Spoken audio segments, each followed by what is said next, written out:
Já na ponta da linha, mais um convidado, assunto importantíssimo também. O IBAMA constatou que o desmatamento da Amazônia cresceu cerca de 28% em um ano. Sobre esse índice, preocupante, é claro, a gente conversa agora com o Marcos Sorrentino, que é membro da rede de especialistas em conservação da natureza, coordenador do Laboratório de Educação e Política Ambiental do Departamento de Ciências Florestais da Universidade de São Paulo. Marcos, tudo bem? Bom dia. Obrigada pela entrevista. Bom dia.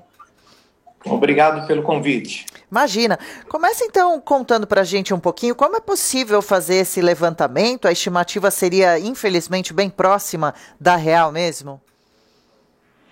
Tudo indica que sim. São dados produzidos pelo Instituto Nacional de Pesquisas Espaciais, o INPE, que é de grande legitimidade não só no Brasil, como no mundo inteiro. Então, esses números devem apontar para uma realidade que vai se confirmando a cada mês, de aumento do desmatamento, de aumento do número de focos de incêndio, o que nos deixa extremamente preocupados. Com certeza, a todos, né? E o que esse número revela, que o senhor pode trazer para a gente de informações assim de bastidores, na prática, o que há por trás dessa porcentagem, desses 28%? É um número bastante alto, ainda mais se a crescente do desmatamento seguir nesse ritmo, hein?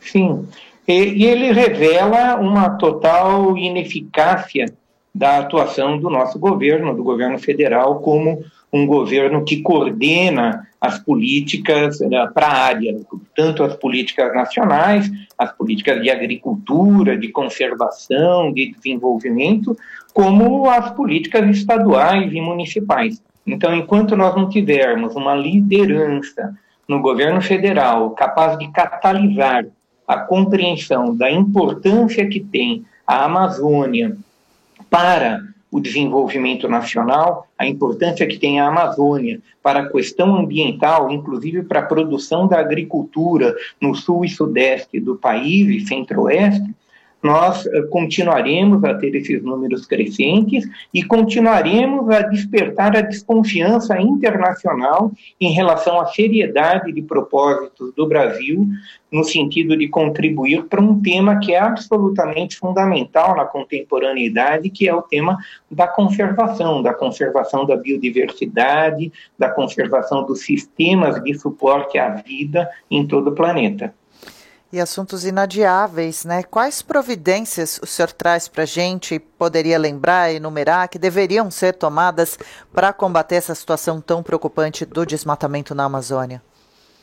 Providências semelhantes a que foram tomadas no governo Lula com a ministra Marina Silva, quando eles chamaram todos os órgãos e competências e articularam uma ação determinada de conter o desmatamento ilegal, os incêndios, envolvendo as Forças Armadas brasileiras, envolvendo trabalhos educadores, os meios de comunicação, no sentido de mudar essa cultura que ainda persiste, uma cultura colonialista, escravocrata, que ainda persiste na Amazônia, de considerar que o importante é o desenvolvimento a qualquer custo, e o que significa desenvolvimento é desmatamento, é terra nua, e isso ainda precisa ser modificado. Então, mas para modificar a cultura é necessário ações no campo da prevenção, como a educação, a informação,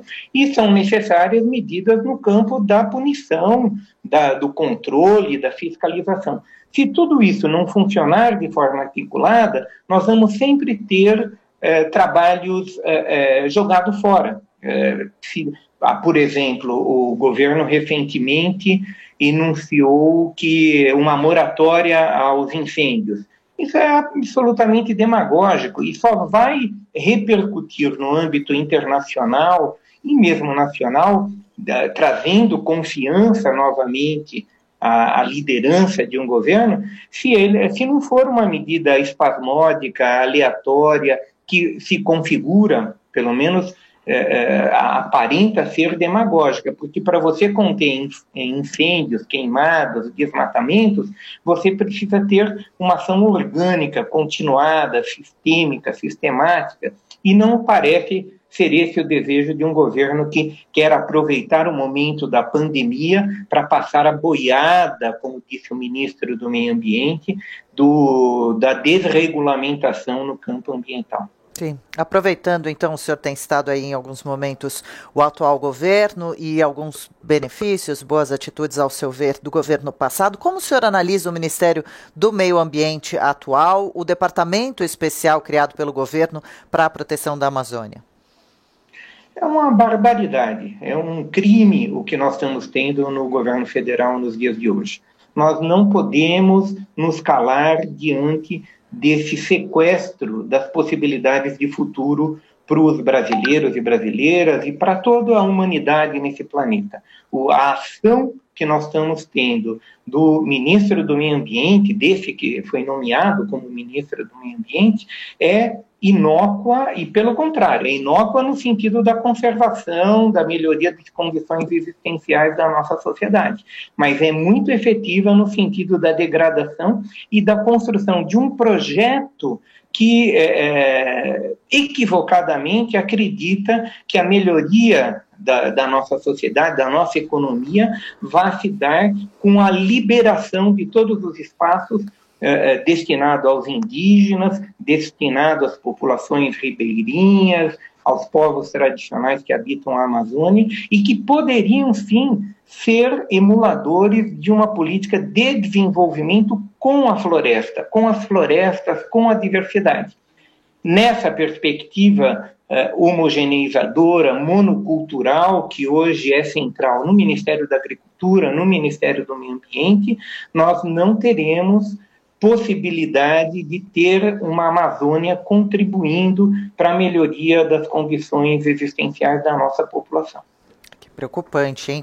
Alguns dos prejuízos na Amazônia, conforme passa o tempo, o senhor considera que possam ser irreversíveis? Sim, há um ponto de mutação, há um ponto de virada que vai tornar irreversível. O processo de savanização, como alguns pesquisadores chamam, ele é iminente. Se nós continuarmos nessa acelerada degradação dos bens naturais que temos na Amazônia, nós não teremos condições de reverter, porque acaba a capacidade de autorregeneração e mesmo a capacidade de chamamento das nossas lideranças para que façamos o plantio de árvores, para que façamos sistemas agroflorestais compatíveis com a capacidade de suporte de um bioma extremamente frágil, que é o bioma amazônico. Se o senhor puder dar um pouquinho mais de detalhes, seu Marcos, o que seria esse processo de savanização? E também quando críticas dizem que boa parte das terras da Amazônia, que boa parte é terra de ninguém, o senhor concorda? Assim, há muita terra devoluta na Amazônia, há muita terra que sempre foi dos índios, sempre foi dos povos tradicionais. E essa terra, ela merecidamente deve continuar como local de uso comum, local de um tipo de utilização diferenciado do modelo da propriedade privada, na qual o proprietário faz o que quiser. Isso não significa que nós não possamos assentar novas famílias na Amazônia, mas isso tendo feito com um criterioso processo de assentamento, de compreensão que o Brasil é um país que tem 850 milhões de hectares. 200 Enorme. Milhões desses hectares estão nas mãos de uma pecuária pouco produtiva no conjunto. Há exemplos muito importantes de pecuária bem conduzida, mas 200 milhões de hectares de pecuária seriam suficientes para nós assentarmos todas as demandas por reforma agrária, por assentamento, por expansão da nossa produtividade no campo da agricultura. Então, se nós não fizermos essa devida ocupação das terras já desmatadas para assentar e aumentar e melhorar a produção da nossa agricultura e mantivermos esse processo de expansão da fronteira agrícola, nós podemos caminhar rapidamente para a desertificação, para um processo semelhante ao que outras regiões do próprio Brasil e do planeta sofreram, que é o processo de desertificação. Que terrível, hein? Quem seriam ou são os maiores responsáveis pelo desmatamento na Amazônia e de que forma a maioria desse desmatamento acontece? O maior responsável pelo desmatamento na Amazônia é a falta de política governamental estruturada na direção contrária ao desmatamento.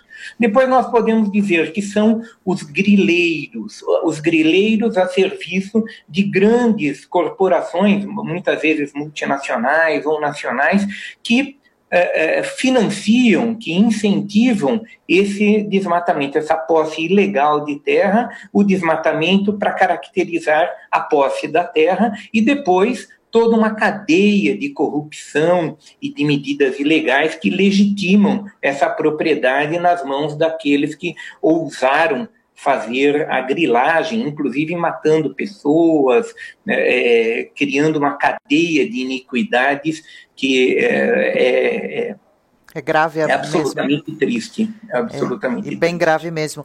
O senhor citou aí alguns, a gente está sempre acompanhando, desmatamento, queimadas, o problema dos grileiros. Quais outros problemas necessitam de atenção urgente na floresta? A própria possibilidade de criação de cadeias produtivas relacionadas aos produtos da floresta. Nós temos uma riqueza incomensurável de produtos não madeireiros e até de produtos madeireiros que podem ser retorno econômico para os moradores da floresta e para as populações do país inteiro. Mas é necessário criar cadeias produtivas devidamente definidas em função dos objetivos de conservação, de perenidade da floresta e dos objetivos de gerar trabalho, gerar renda, gerar melhoria de condições econômicas. Então, esses atores sociais que já visualizam a importância e a possibilidade de fazer isso, precisam ser arregimentados, trazidos para um diálogo intersetorial que possibilite um outro olhar sobre a floresta amazônica, um outro olhar sobre melhoria de condições de vida da sociedade brasileira. Sim. E não dá para encerrar essa entrevista, falar de Amazônia, sem perguntar, o senhor chegou a citar aí sobre os índios, né? O senhor acredita que os índios estão bem protegidos ou correndo riscos, que eles estão sendo bem preservados em suas terras ou que correm o risco real, é exagero, até mesmo de serem extintos? Correm o risco real de serem extintos, eles já são uma população muito reduzida em relação a que aqui se encontrava quando os primeiros colonizadores aqui chegaram e tiveram um ponto de inflexão nesse processo de declínio com a definição de políticas de demarcação de terras, de atenção, desde os nossos pioneiros indigenistas, começou-se a ter uma atenção mais diferenciada, mais cuidadosa para a importância da manutenção desses povos tradicionais e para a importância que tem a cultura deles para dialogar com a cultura das nossas sociedades brancas, europeias e fertilizar essa cultura no sentido de uma outra forma de ser e estar aqui nessa terra. Esses povos tradicionais têm muito a oferecer para toda a humanidade, mas é necessário políticas decididas de demarcação, de regulamentação dos territórios que eles habitam e de saúde, de educação, de acompanhamento, para que eles mantenham, sim, o diálogo com a sociedade brasileira. Eles se consideram brasileiros e brasileiros, mas eles têm especificidade de nações que podem ser acolhidas pela nação brasileira, pelo Estado-nação brasileiro. É essa compreensão que precisa amadurecer entre os militares, mas não só entre os militares, entre toda a sociedade brasileira, que não oferece perigo ao Brasil nós termos um conjunto de povos com outra língua, com outra cultura, dialogando com essa cultura hegemônica, que é quase 99% da sociedade brasileira como um todo. Absolutamente. Correto. Bom, a gente repercutindo aqui a nota, a carta aberta trazida pelo IBAMA de pelo menos 600 servidores, constatando que o desmatamento da Amazônia cresceu cerca de 28% em apenas um ano. E batendo um papo conosco, nos ajudando a entender melhor toda a situação, trazendo esclarecimentos, quero agradecer ao senhor Marcos Sorrentino, membro da Rede de Especialistas em Conservação da Natureza, coordenador do Laboratório de Educação e Política Ambiental do Departamento de Ciências Florestais da Universidade de São Paulo. Senhor Marcos, muito obrigada mais uma vez. Volte outras vezes para conversar com a gente aqui no Jornal da Manhã, segunda edição. Boa terça-feira. Tchau, tchau. Valeu.